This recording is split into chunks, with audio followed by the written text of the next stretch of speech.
Berikutnya adalah laporan ya. Jadi bisa dilihat di sini, ini adalah format dari aplikasi sistem akuntansi perusahaan jasa versi lengkap, di mana versi lengkap itu ada laporan cabang, ada laporan analisa, ada juga laporan yang dua account di sini.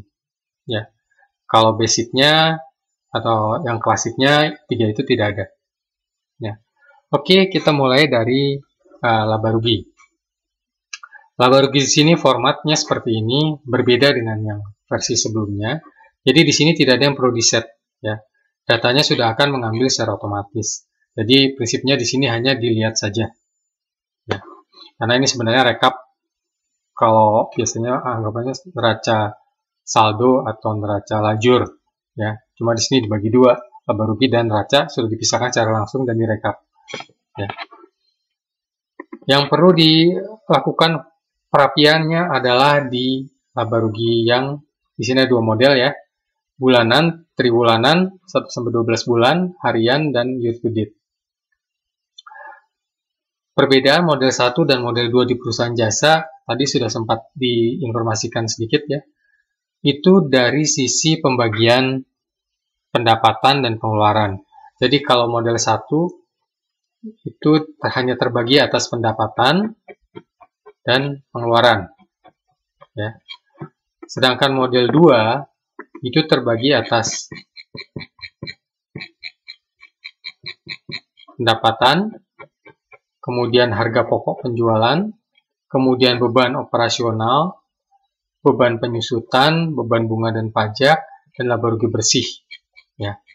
Ini sebenarnya juga nanti bisa disesuaikan dengan cara meng-hide ya, jadi yang tidak perlu bisa disembunyikan. Oke, saya akan menjelaskan laba rugi bulanan laporan 1. Jadi di sini, ini pertama kita bisa menampilkan akun ini dengan menggunakan kode akun atau tidak. Jadi kalau menggunakan kode akun, tinggal dipilih di sini ya, maka kode akunnya sini akan muncul. Ya. Kalau tidak, ya kita tinggal pilih tidak. Ya. Kemudian perhatikan di sini kan ada baris kosong ya. Baris kosong atau mungkin kategori yang memang tidak ada angkanya. Untuk memperpendek laporan, ya, sehingga tidak perlu yang kosong itu dicetak. Ini bisa dipilih seperti ini. Ini terus sampai paling bawah, ya. Nah, ini kemudian di hide. Ya. Jangan di delete, jangan dihapus, ya. Jadi ini bisa di hide seperti ini. Ya. Ini juga sama di pengeluaran. Yang tidak ingin kita tampilkan, ini bisa di-hide. Sehingga nanti kalau kita misalnya mau mencetak, apakah mencetak di printer atau dijadikan PDF, itu hanya baris-baris yang memang kita perlukan saja. Ya, perhatikan tadi yang di-hide itu tidak muncul di sini. Ya. Jadi itu tinggal dicetak, apakah PDF atau di printer. Ini untuk yang bulanan. Kemudian ada lagi yang saya ke depan lagi 3 bulanan. Ya, di sini sudah difilter Januari, Maret, April, Juni dan seterusnya, jadi ada 4 periode triwulanan. Sama juga yang tidak perlu atau tidak ingin dicetak bisa di-hide. Ya. Kalau ingin ditampilkan lagi hanya tinggal dipilih seperti ini, kemudian klik unhide. Ya. Ini juga sama, kita bisa menampilkan atau menyembunyikan nomor kode akunnya. Setelah itu ada laporan tahunan ya. Jadi di sini sebenarnya laporan sebelumnya itu masuk di hanya 1 tahun saja. Cuma karena banyak yang request bisa di bulan tertentu, di sini dibuat. Jadi bisa melihat tidak hanya 1 tahun, tapi bisa melihat 1 bulan, 2 bulan, 3 bulan, 4 bulan, atau periode sesuai pilihan bulannya. Jadi kalau 1 tahun tinggal dipilih di sini Januari, di sini dipilih Desember.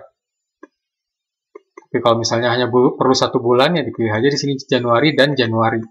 Ya, karena ini nanti ini sebenarnya dari 1 Januari hingga 31 Januari. Ya. Kemudian laporan harian. Ini maksudnya harian sama. Kalau tadi kan filternya bulan ya. Ini filternya ada hari. Jadi misalnya kita pengen tahu hanya 15 hari, hanya tinggal dipilih 1 Januari sampai 15 Januari. Ya, muncul. Ya. Oke.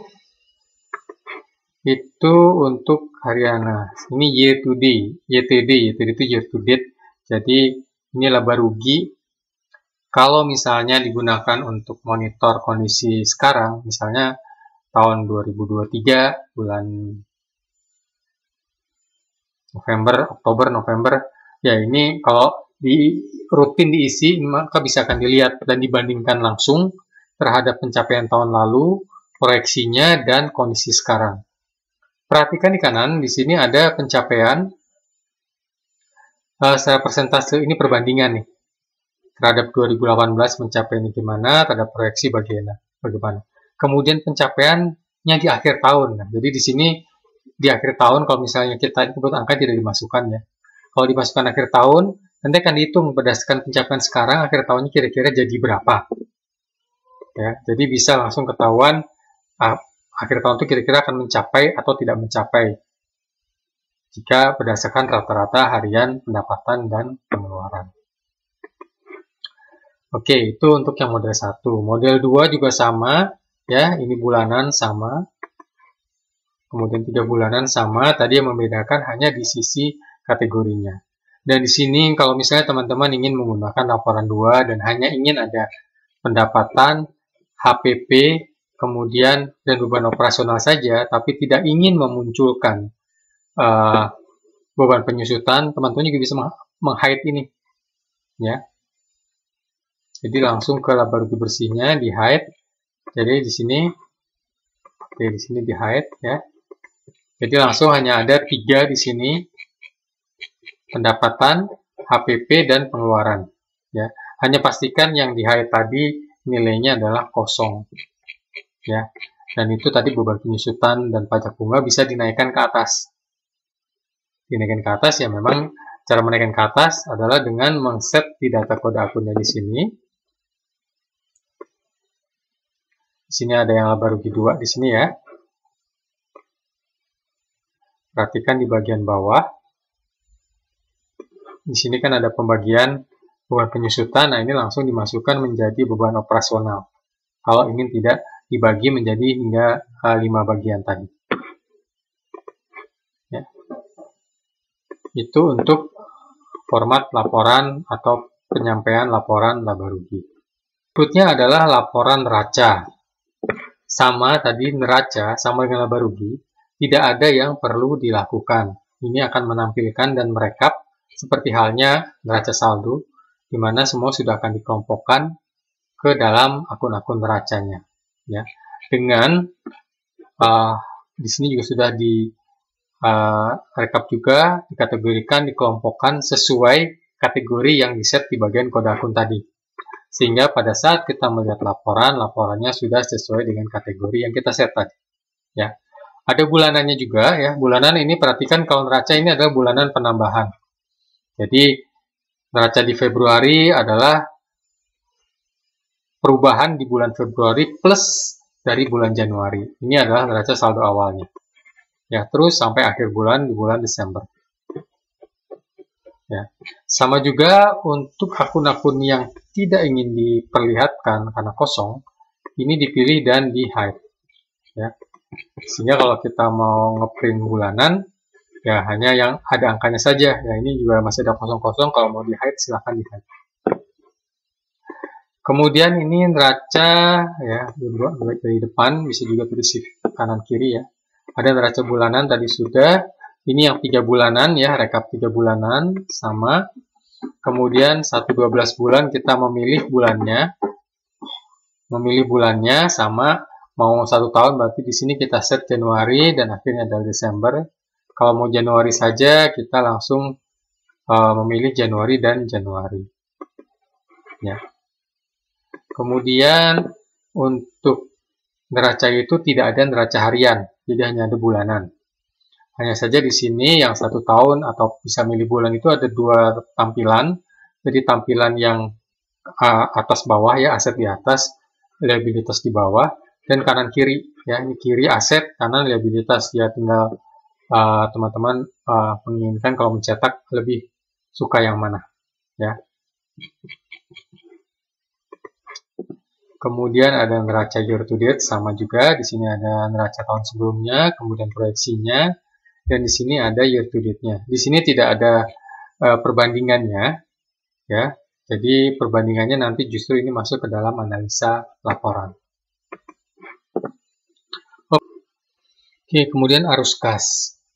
Arus kas itu ada dua metode langsung dan metode tidak langsung. Teman-teman bisa memilih menggunakan metode langsung atau metode tidak langsung dalam membuat laporan arus kasnya. Hanya saja perlu diperhatikan bahwa khusus untuk metode tidak langsung itu tidak ada bulanannya dan rekapnya langsung untuk 1 tahun. Sedangkan untuk yang metode langsung itu ada bulanannya, 3 bulanannya, kemudian memilih bulan, kemudian memilih hari untuk periode harian. Dan berbeda dengan laba rugi dan neraca, khusus untuk arus kas harus dipilih akunnya di arus kas formatnya ya. Kalau saya sampaikan sekali lagi, neraca dan laba rugi formatnya hanya dilihat saja, tapi khusus untuk arus kas dan ekuitas itu harus dipilih akunnya ya, dan dikelompokkan sesuai kategori arus kasnya. Di sini kan di bagian ada aktivitas operasi masuk keluar, aktivitas investasi, kemudian aktivitas pendanaan ya. Silakan dipilih akunnya masuk di bagian yang mana. Ya, hanya tinggal dipilih saja di sini.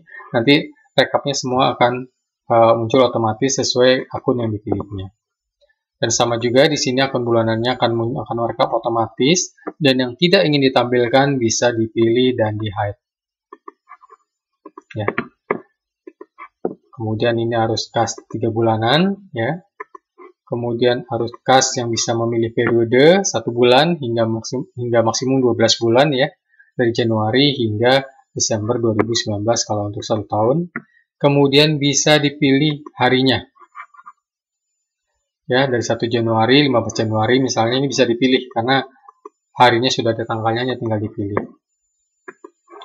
Hanya saja di sini tidak ada YTD hanya ada di laba rugi dan neraca. Untuk metode tidak langsung sama, tinggal dipilih akunnya di sini sesuai tempatnya atau bagian kategorinya. Dan untuk laporan, hanya ada laporan 1 tahun. Ini karena belum diisi, maka akun-akunnya tidak ada yang muncul. Oke, kemudian untuk ekuitas, itu sama, memilih akunnya di sini yang sesuai. Ya. Kemudian laporannya bisa dilihat, ada laporan bulanan, ya. Dan laporan langsung untuk 1 tahun. Jadi tidak ada pilihan untuk memilih bulan. Jadi langsung 1 tahun. Oke, berikutnya adalah untuk laporan cabang. Bagi teman-teman yang punya aplikasi dan di dalamnya ada modul untuk rekap laporan cabang. Ya. Laporan cabang ini juga bisa digunakan untuk proyek ya. Jadi tinggal diganti cabang itu sama dengan proyek. Hanya mungkin kan proyek kalau jumlahnya banyak, ini maksimum hanya 20. Oke, di sini bisa dilihat laba rugi cabangnya ya. Ini memilih bulan dari Januari, jadi bisa dipilih hanya 1 bulan atau 12 bulan untuk 1 tahun, dan cabangnya bisa dipilih di sini ya untuk 20 cabang. Rekap otomatis akan muncul seperti ini, dan baris yang tidak ingin ditampilkan pada saat dicetak bisa di-hide ya. Oke, itu untuk yang 1-12 bulan. Kemudian komparatif ini kalau misalnya punya cabang lebih dari satu dan ingin dibandingkan laba ruginya sesuai periode tertentu dari Januari hingga Desember atau hanya dari bulan-bulan tertentu saja. Jadi langsung dibandingkan. Perbedaan antara model 1 dan model 2 karena ini perusahaan jasa adalah sama. Jadi model 1 hanya pendapatan pengeluaran, model 2 ada HPP-nya. Itu untuk yang laporan cabang. Setelahnya ada laporan pajaknya. Pajak ini juga sebenarnya tidak ada yang perlu teman-teman lakukan karena teman-teman seharusnya sudah melakukannya di bagian kode akun. Jadi kode akun dilakukan filter atau dilakukan pengkategorian ya di bagian kolom laporan pajak di sini. Maka nanti pada saat kita melihat form 8A, ini angkanya sudah akan terekap secara otomatis. tinggal dicetak dan dilaporkan baik sebagai dengan format PDF atau dengan di print dan dilaporkan ke kantor pajak. Itu kalau lampirannya perlu lampiran form 8A. Tapi kalau perlunya adalah lampiran pajak final, ini bisa melampirkan ini saja, dan di sini kalau nilai pajak finalnya berubah, ya terakhir ini 1,5%, misalnya nanti berubah jadi 1%, hanya perlu diganti di kolom ini persentasenya. Kemudian ada laporan lain-lain ya. Di sini laporan lain-lain lebih bentuknya adalah rekap invoice. Ini juga menampilkan invoice-invoice yang belum dilunasi, akan muncul di sini dan diurutkan sesuai tanggal terbaru. Ya. Kemudian PO juga sama, kalau ada akan muncul ya yang belum lunas. Kemudian ada pajak non final. Nah, pajak non final ini berbeda karena pajak non final ini lebih ke teman-teman mungkin punya pajak yang memang statusnya ada lebih dan kurang bayar. Di sini bisa digunakan untuk merekap teman-teman itu sebenarnya lebih atau kurang. Yang paling sering itu biasanya adalah PPh 21 karyawan, lebih atau kurang, kemudian PPN ya, ada masukan keluaran, ini bisa diisi di sini, mana yang sifatnya penjualan penerimaan ya, ataupun yang pembelian pengeluaran, untuk kemudian nanti bisa direkap lebih atau kurang bayarnya berapa untuk pajak. Kemudian untuk teman-teman yang menggunakan sistem akuntansi yang sudah dilengkapi dengan modul analisa. Di modul analisa ini ada 1, 2, 3, 4, 5. Kalau dashboard ini ada di keseluruhan aplikasi ya. Jadi ini sebenarnya rekap singkat yang menggambarkan keseluruhan, mulai dari neraca, laba rugi, arus kas, dan indikator keuangan yang paling pokok ya, ditampilkan di sini angka-angkanya. Ya, bisa dilihat ini semuanya adalah rekap selama 1 tahun. Kemudian ada analisa tambahan seperti analisa vertikal. Vertikal sudah pasti sesuai namanya adalah membandingkan atas dan bawah ya. Jadi kalau kita misalnya lihat di sini, angkanya sudah dimunculkan ya 2018 dan 2019. Jadi bisa dilihat di sini ya. Ini kalau dari rumusnya ini sudah membandingkan atas dan bawah. Ya, ini yang disebut vertikal. Hanya ada 2 di sini yang akan dianalisa, laba rugi dan neracanya.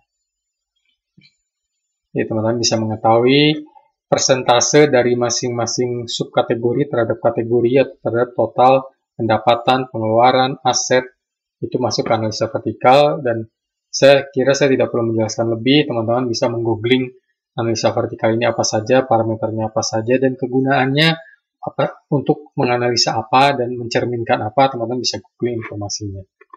Demikian juga dengan analisa horizontal, sama. Kalau vertikal tadi atas bawah, horizontal kanan dan kiri atau tahun sekarang dan tahun sebelumnya. Ya, makanya di sini disebut peningkatan penurunan dibandingkan terhadap tahun sebelumnya. Sebagai contoh di sini ada aset lancar turun, ternyata turunnya sekian persen ya. Jadi menandakan apa? Sekali lagi teman-teman silakan googling karena literaturnya sudah sangat banyak mengenai analisa horizontal dan analisa vertikal. Setelah itu ada analisa rasio. Rasio ini sedikit lebih kompleks karena ini biasanya digunakan oleh untuk melihat performa keuangan dari perusahaan-perusahaan terbuka.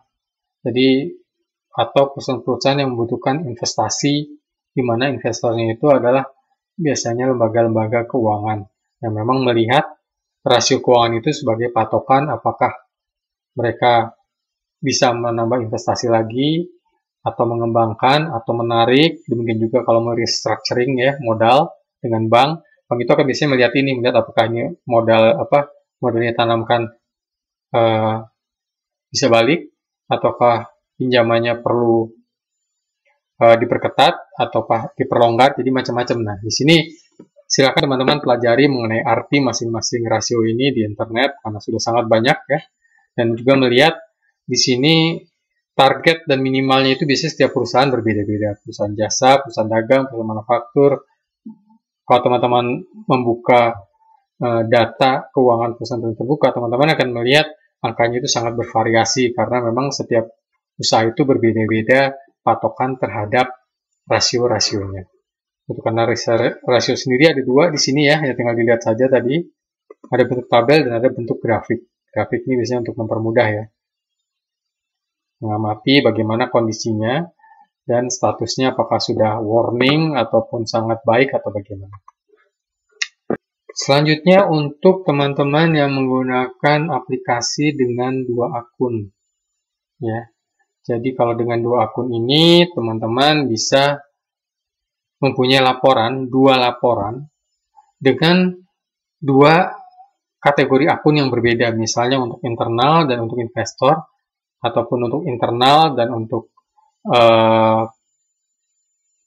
penanam modal baru, ataupun hanya untuk presentasi di mana mungkin presentasi atau presentasi itu akan dilakukan terhadap mereka yang bahasanya Inggris misalnya. Jadi akun ini akun keduanya bisa bahasanya sama Indonesia atau bahasanya berbeda Inggris. Kebetulan di sini untuk contoh saya berikan yang bahasa Inggris. Bisa dilihat di sini. Jadi patorannya tadi adalah kode akun 2 yang ini ya. Kemudian setupnya adalah di kode akun 1 ya, di pairing di sini dengan kode akun 2-nya.